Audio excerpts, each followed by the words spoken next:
여러분 안녕하십니까. 꿀송이 보약 큐티 시간입니다. 어떤 구독자 성도님이 오늘 문자를 보내오시기를 참 고마운 말씀을 하시더라고요.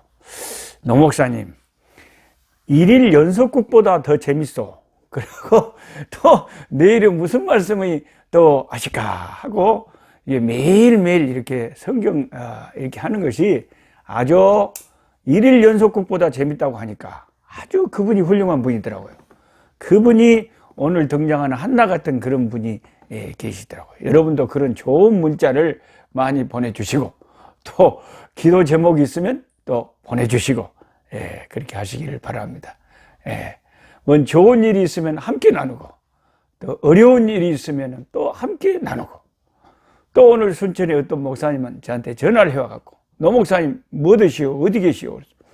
벌교에 자가 격리하듯이 가만히 숨어 있어. 그랬더만 돌아다니면서 선교 헌금도 모아가지고 아프리카 가서 일하셔야 되는데 어찌하실까 막 걱정을 했어요. 아니 나만 근다요. 요즘 다 어렵지. 모든 교회가 어렵고 모든 자영업자들이 다 어렵지. 나만 어렵다요. 아유 그래도 선교사님 우리 장로님이 걱정하신다고. 그 장로님이 월요일날 만나자고 밥 한 그릇 사준다고. 하여튼 이렇게 참 주변에 보면은 자기들도 힘들고 어려울 건데 또 너무 챙겨주고 생각해주고 이런 착한 사람들이 많이 계셔서 세상은 참 살맛이 난다. 저는 이렇게 생각합니다. 오늘은 2020년 3월 19일 목요일 사무엘상 1장에서 3장 말씀 공부합니다. 79일째입니다. 365일 중에서. 이 사무엘상부터 이제 이스라엘의 통일 왕국 시대의 역사가 시작됩니다. 이스라엘의 왕국 역사는 크게 두 가지로 통일 왕국 시대하고 분열 왕국 시대로 갈라져요. 이런 정도는 알고 교회를 다녀야 여러분이 그래도 성경을 생각하고 교회를 다니시구나. 이스라엘의 왕국 역사는 통일 왕국 시대와 분열 왕국 시대로 갈라진다. 이거는 꼭 아셔야 됩니다. 그러면 통일 왕국 시대의 왕들 3명을 대보시오. 그러면 초대 왕 누구요? 사울 왕. 두 번째 왕 누구예요? 다윗 왕. 그 다음에 세 번째 통일 왕국의 가장 융성한 시대를 했던 우리나라의 세종대왕 같은 누구예요? 솔로몬 왕. 이 세 왕이 다스리던 3대까지가 통일 왕국 시대다. 우리나라 역사만 알지 말고 이스라엘 이 성경 역사를 아주 또 우리가 또 대한민국 국민이면서도 우리는 또 하늘나라 시민이기 때문에 이스라엘의 역사, 예수님이 사셨던 나라의 역사를 빠삭하게 알아야 됩니다. 그냥 내가 잘 몰라야 목사님이 설교하기 좋을 거 아닙니까? 그런 생각 하지 마세요. 모든 예수 믿는 사람들은 성경을 잘 알아야 되고 역사를 잘 알아야 돼요. 그래서 통일 왕국 시대 이 세 왕이 주도를 했고 솔로몬 왕이 잘 나가다가 이제 끝터리에 가서 잘못돼 버려갖고 그 죄 때문에 하나님이 솔로몬 이후에 그 나라가 둘로 갈라져 버렸어요. 남유다, 북이스라엘. 이렇게 분열 왕국으로 이제 바벨론에 망할 때까지 싹 가는 거예요. 그래서 이제 이 사무엘상하, 우리가 공부하는 이 성경 사무엘서는 통일 왕국 시대를 여는 선지자 사무엘과 마지막 사사이기도 하고 선지자인 사무엘과 초대 왕 사울 그리고 다윗, 이런 위대한 하나님의 사람 다윗이 등장하는 이제 놀라운 말씀이 펼쳐지기 시작합니다. 자, 1장을 봅니다. 에브라임 산지. 에브라임은요 숲. 영어로는 한국말로는 산지라고 되어 있지만 영어로는 포리스트라고 되어 있어요. 숲이 많은 거라 이거예요. 그러니까 에브라임 높은 고지대에 그 중간에 이스라엘 중간의 고지대에 거기 에브라임 산지 라바다임 소빔에 에브라임 사람 엘가나라 하는 사람이 있었다. 이 사람이 참 좋은 사람이에요. 아주 신앙이 좋은 사람이고, 이 사무엘의 아버지니까 훌륭한 사람이죠. 예. 저는 이제 노아영이의 아버지라는 것에 대해서 제가 자부심을 갖고 있습니다. 여러분, 노아영이가 누군지 보지만 우리 아들입니다. 오늘 또 여기 벌교를 왔다 갔는데 지금 신학대학원에 다니고 있어요. 신대원 다니고 있는 아들이 얼마나 이쁘겠어요. 아버지가 어머, 새끼 전도사 아니에요, 전도사님. 어메, 이제 앞으로 이제 훌륭한 목사님 되실 거 아니에요. 그러니까 보기만 해도 이쁘지, 보기 또 아깝고. 그래서 이 누구의 아버지라는 거, 그 아버지가 있었기 때문에 그 자식이 있다는 거, 이게 참 중요한 거 아닙니까? 그 엘가나라고 하는 것은 혹시 이제 펜이 있으신 분이 적어 놓으면 상식적으로 좋지만 그 뜻이 뭐냐? 하나님의 소유라는 거예요. 하나님이 소유한 사람이 엘가나예요. 엘가나, 하나님의 소유. 또 이름을 지어도 어찌 이렇게 영 멋지게 이름을 지은지 모르겠어요. 엘이 하나님이잖아요, 엘. 엘가나는 하나님이 소유하셨다. 하나님이 소유. 모든 우리 예수 믿는 사람은 다 하나님의 소유인데, 자기 이름을 부를 때마다, 아이, 또록수야, 이렇게 부르는 것보다, 아이, 하나님의 재산, 하나님의 소유, 하나님의 백성, 하나님의 보석, 아이, 하나님의 소유야, 이렇게 부르는 게 멋있잖아요. 하나님 것, 하나님 것, 엘가나. 그런 신앙이, 이름만 딱 들어봐도 신앙이 좋은 사람 같잖아요. 그러니까 사무엘의 아버지가 되죠. 이 사람이 그에게 2절에 아내가 2명이 있었대요. 구약에는 아내가 일부 처제가 초기에는 좀 인정이 됐었어요. 2 아내가 있었는데 한 사람의 이름은 한나. 한나라고 하는 이름은 뜻은 뭐냐? 펜이 있는 분은 적어 놓으면 좋아요. 나중에 잊어버리더라도 또 부지런히 적어 놓으면 뭐든지 의미를 아는 것이 좋다니까요.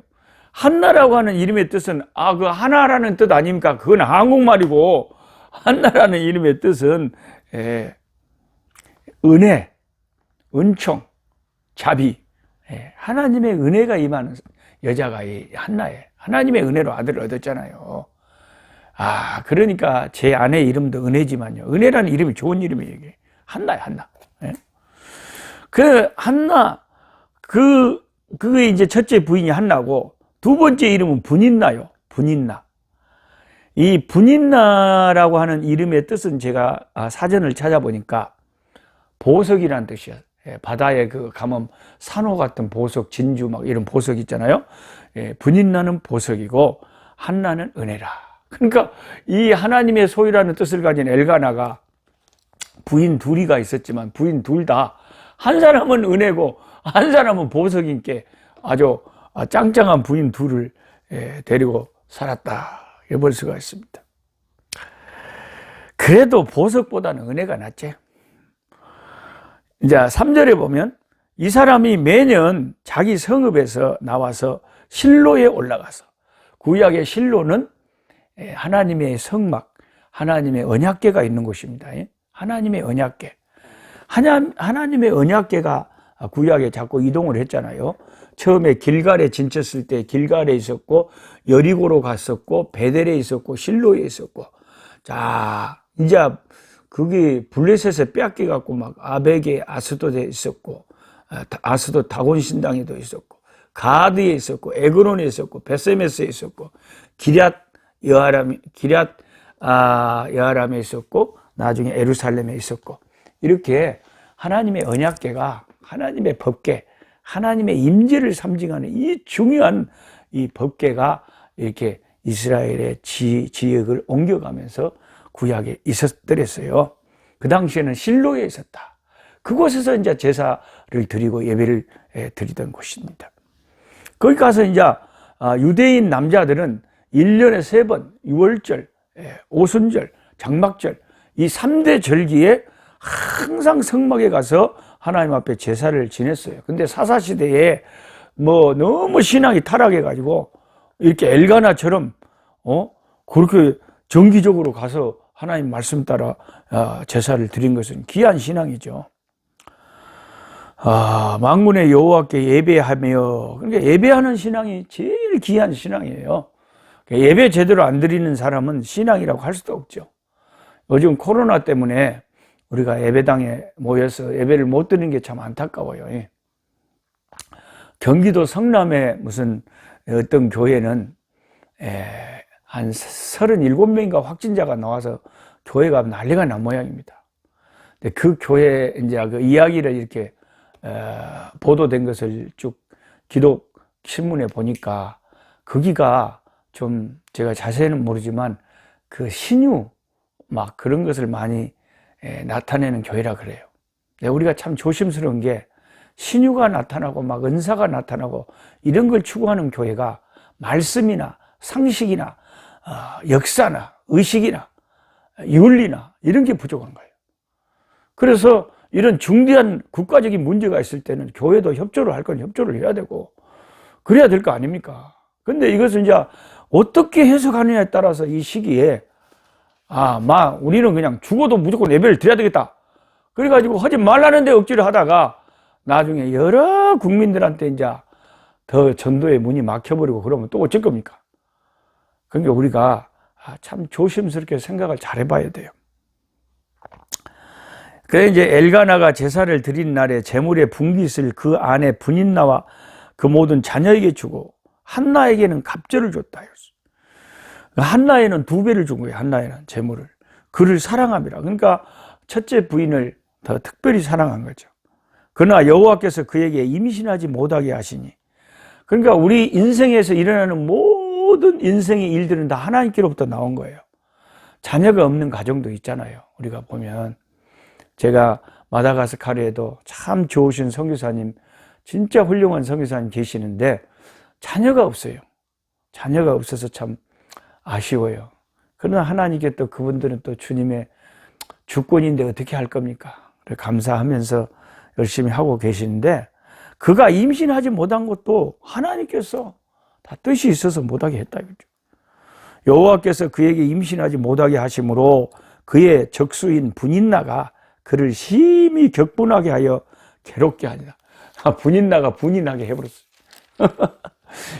자기는 자식들이 있다고, 자식도 못 나는 여자가 여자여? 하고 그런 말을 들으면 어메 분이 나서 진짜 잠을 못 잤을 거예요, 한나가. 예. 그래갖고 이제 7절에 매년 한나가 여호와의 집에 올라갈 때마다 남편이 그같이 하매 분인나가 그를 격분시키므로 그가 울고 먹지 아니하니 그의 남편 엘가나가 그에게 이르되 한나여 어찌하여 울며 어찌하여 먹지 아니하며 어찌하여 그대의 마음이 슬프냐. 내가 그대에게 10아들보다 낫지 아니하냐. 자식이 없지만 남편이 내가 잘해주잖아. 이렇게 위로를 했어요. 참 훌륭한 남편입니다. 참 우리 함께 지금 성경 공부하는 우리 노석희 집사님도 우리 김영숙 권사님에게 이렇게 엘가나 같이 이런 참 좋은 남편이 되는 줄 믿습니다. 남편이 이렇게 아내를 생각을 해줘야 돼. 위로를 해주고 따뜻거려주고 고생한다 그래주고 자꾸 이래야 돼요. 그래야 부인들은 힘을 얻고 남편의 사랑을 감사하면서 그것으로 보람을 삼고 사는 거죠. 고생을 해도. 그러니까 9절에 그들이 실로에서 먹고 마신 후에, 먹고 마신다는 것은 우리가 놀았다는 뜻이 아니라 제사장과 제사를 지내면 함께 먹었잖아요. 그 음식을. 일어나서 그때의 제사장 엘리는 여호와의 전 문설주 곁 의자에 앉아 있었더라. 한나가 마음이 괴로웠어. 그러니까요, 자식이 없었고 또 둘째 부인이 사람을 성질나게 했었는데 마음이 편하겠어요? 그렇다 이제 마음이 괴로워. 여호와께 기도하고 통곡을 하고 서원을 했어요. 근데 여성 신앙이 성경에서 보면 서원해갖고 서원을 갚아버리면 큰 역사가 꼭 일어나더라고요. 그래서 한나가 서원을 해가지고 아들 주시면 하나님께 바치겠다 그래가지고 진짜 그 서원대로 나중에 그대로 이행을 하니까 사무엘 같은 선지자가 다윗을 세우는 선지자고 사무엘은 이스라엘의 모든 군사를 다 합한 병력보다 더 강한 아주 위대한 하나님의 종이었기 때문에 이 한나의 서원 갚은 것이 이스라엘에 큰 역사를 이뤘다. 그 여성 신앙인들이 서원을 하고 그 서원을 하나님께 갚을 때 기독교 역사에 큰 일이 일어난다. 이게 성경이 말하고 있어요. 그러니까 이제 아들 주시면 하나님 앞에 바치겠다고 얼마나 울고 불고 그냥 통분을 해가지고 이제 막 그렇게 했어요. 그러니까 엘리 제사장이 가만히 보니까 아니 제사하러 온 저 한나 여인이 입을 그냥 오후 내내 막 움직이는데 소리는 잘 안 들리고 좀 미쳤나 할 정도로 정신이 이상가 할 정도로 술 취했나 할 정도로 이상한 생각이 든 거예요. 예. 그래서 엘리가 그의 입을 주목해서 보니까 그가 술 취한 줄 알고 14절에 엘리가 그에게 이르되 네가 언제까지 취하여 있겠느냐 포도주를 끊으라. 포도주를 너무 많이 먹지 말아야겠다. 그러니까 이 엘리 제사장이라도요 영성이 약하다는 걸 여러분이 금방 알아버렸다. 아니 교회 성도가 술이 취했는지 기도하느라고 정신없는지 그걸 분별 못하는 제사장이 영성이 없지. 아주 분별력이 없잖아요, 엘리가. 그러니까 두 자식 홈리와 비느하스가 아주 나쁜 짓을 하다가 하나님 앞에 얻어맞고 큰 잘못을 저지르죠.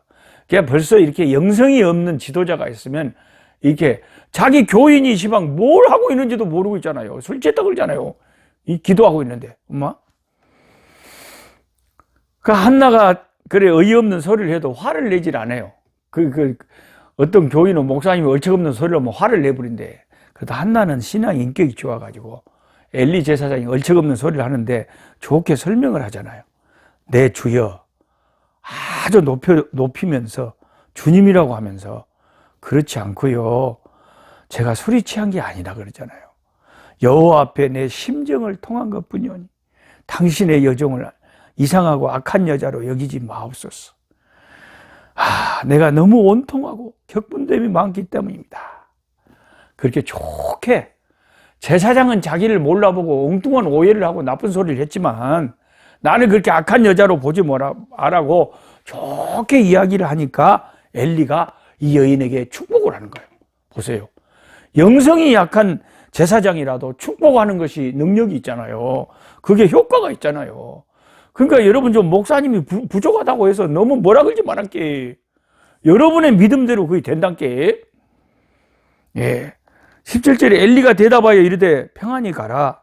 이스라엘의 하나님이 너에게 기도하여 구한 것을 허락하시길 원하노라. 딱 이렇게 축복을 했어요. 네가 그렇게 기도했다면 그 기도가 이루어지기를 내가 허락하기를 참 원한다 하고 주님의 이름으로 축복을 한 거예요. 그랬더니 그대로 받은 거예요. 18절에 이르되 당신의 여종이 당신께 은혜 입기를 원하나이다 하고 가서 먹고 얼굴에 다시는 근심 빛이 없더라. 그 제사장의 축복의 한마디를 딱 들으니까 마음에 믿음이 생기고 기쁨이 왔는가 봐요. 그러니까 이 한나의 믿음이 이렇게 귀하다니까요. 제사장이 좀 부족해도 주의 종을 함부로 대하지 않고 그 축복을 그대로 받아들이잖아요. 그러니까 기적이 일어난 거예요. 그래가지고 이제 나중에 집에 가서 엘가나하고 동침을 했는데 임신이 덕돼버린 거예요. 얼마나 감사해요. 할렐루야지, 할렐루야. 예. 그래가지고 이제 그 다음 해에는 이제 임신한 것 때문에 이제 아기를 낳고 이제 못 올라간 거죠. 예. 한나가 임신하고 때가 이름에 아들을 낳아 사무엘이라 이름하였으니 이는 내가 여호와께 그를 구하였다 함이더라. 사무엘이라는 이름의 뜻은 다 알죠. 엘은 하나님이니까 사무 들으셨다. 하나님이 들으시고 하나님께 기도했더니 하나님이 들어주시고 기도의 아들이다 이거예요. 사무엘은 한마디로 기도라는 뜻을 내포하고 있는 이름이에요. 그게 기도의 종이 된 거죠. 평생 기도에서 얻은 아들이라. 아들을 낳으니까 이제 이 아들 잘 키워가지고 걸어 다닐만 하면 이제 옷 입혀서 서운한 대로 하나님 앞에 갖다 바쳐보려고 아들을 잘 키웠어요. 너무나 귀한 여인입니다. 그래서 2장에 이제 한나의 기도가 쫙 나와요. 제가 쓴 책에도 이 한나의 기도에 대해서 제가 적어놨는데, 한나의 기도의 내용은 한마디로 하나님은 높이기도 하시고 낮추기도 하시고 모든 우리 인생이 잘 되고 못 되고는 하나님 손에 달렸다. 하나님의 절대 주권을 찬미하는 노래예요. 역시 한나는 그 기도를 들어봐도 아주 신앙의 수준이 높아요. 하나님이 높이면 높아지는 거고, 아무리 높은 자도 하나님이 낮춰버리면 아무것도 아니다. 그런 기도를 하나님께 드렸어요. 그 다음에 이제 12절부터는 행실이 나쁜 엘리의 두 아들 홈리와 비느하스, 이 소년들의 죄가 심히 컸다 그랬어요. 17절에 이 소년들의 죄가 여호와 앞에 심히 크면 그들이 여호와의 제사를 멸시함이었더라. 그죠? 엘가나는 하나님 앞에 제사를 잘 드려서 복을 받았고, 지금 홈리와 비느하스는 제사장의 아들이었지만은 제사를 멸시했기 때문에 하나님 앞에 저주를 받은 거예요. 그래서 여러분과 저도 예배 드리는 거, 하나님을 경배하는 거, 제사 드리는 거, 이런 것을 귀하게 여기는 것이 복받을 신앙이다. 꼭 기억하셔야 됩니다. 21절에 여호와께서 한나를 돌보시사 사무엘만 주신 것이 아니에요. 그로 하여금 또 임신하여 세 아들 더 주셨고 두 딸을 낳게 해주셨어요. 아이 사무엘은 여호와 앞에서 자라니라. 자, 27절 보면 엘리의 집에 저주를 하나님께서 내리는데, 하나님께서 나를 존중히 여긴 자를 내가 존중히 여기고 나를 멸시하는 자를 내가 멸시한다. 그게 30절에 중요한 말씀을 하셨죠. 그 두 자식이 제사장의 자식으로서 제사 지낼 때, 그 성막에서 일하는 여자들하고 죄를 짓고요. 또 하나님 앞에 제사 드릴 때 좋은 고기를 몰래 빼다가 참 먹어불고, 이런 제사를, 하나님의 제사를 멸시하는 이런 짓거리를 해가지고, 이제 하나님 앞에서 큰 분노를, 심판을 쌓았다. 자, 3장에 가면, 근데 이제 사무엘을 갖다가 그 성막에 엘리 제사장한테 갖다 바쳐버렸는데, 사무엘이 이제 성막에서, 실로에서 엘리 제사장 밑에서 자란 거예요. 어려서부터 자란 거예요. 그러니까 얼마나 참 크게 될 종들은 어려서부터 벌써 아주 경건하게 자라잖아요. 3장 1절 말씀, 이 아이 사무엘이 엘리 앞에서 여호와를 섬길 때 여호와의 말씀이 희귀하여 이상이 흔히 보이지 않았더라. 그때는 하나님의 말씀이 잘 안 들렸어요. 엘리 제사장과 그 자식들이 타락을 해버리니까 하나님께서 제사장에게 말씀을 안 해주신 거예요. 근데 사무엘이 이렇게 쫙 자라는데,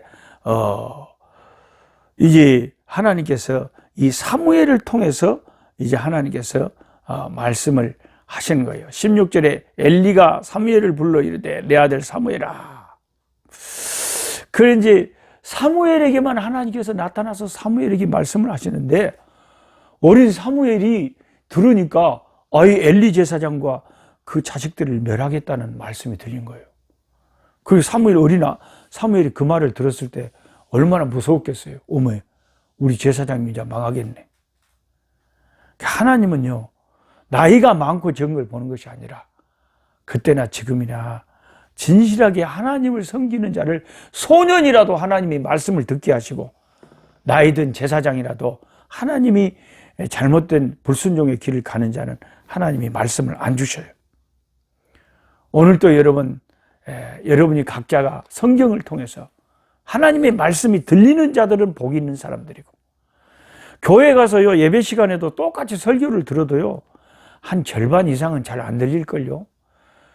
그냥 어떤 사람은 그냥 속으로 잠자고 있고, 어머 언제 끝난다냐 그러고 있고, 절반 정도는 말씀이 꿀같이, 꿀송이 같이 딱 말씀이 너무 아멘 아멘 하면서 또 말씀이 가슴에 다가오는 사람이 있고, 말씀이 들리는 교인이 있고 들리지 않은 성도가 있다. 그게 사무엘상 3장에 그때나 지금이나 똑같은 상황이 벌어지는 겁니다. 자, 이제 내일부터 사무엘 4장에 언약궤를 이제 이방인에게 빼앗기는 기가 막힌 역사가 벌어지는데, 오늘은 여기까지 하시고 내일 또 말씀으로 일일 연속극처럼 찾아뵙도록 하겠습니다. 약한 자 힘겨시고 강한 자 바르게 주한 자 정택함이 주님의 뜻이라. 해 아래 압박 있는 곳 주 거기 계셔서 그 팔로 막아 주시어 종이가 서